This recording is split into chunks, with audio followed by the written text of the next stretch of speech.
Hey guys, I'm Shara from the YouTube channel and blog Woodshop Diaries, and today I'm going to share with you about this Vigoro no-dig landscape edging kit that's available at the Home Depot. What I love about this Vigoro 60-foot no-dig landscape edging kit is that it is quick and easy to install right out of the box. The kit comes with 18 8-inch nylon spikes and 2 connectors, and additional anchoring spikes are also available separately if needed. It's both durable and flexible, which allows you to easily create your own professional-looking custom-shaped landscape design.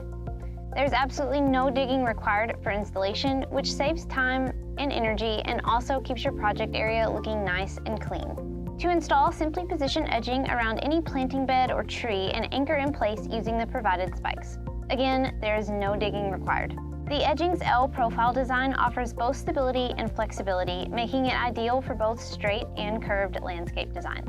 I love that this Vigoro no-dig landscape edging kit provides a clean line finish look with no bulky, hollow, rounded top like traditional edging. Once it's in place, simply fill with your desired landscape cover like mulch, lava rock, or pea gravel for a simple and professional look.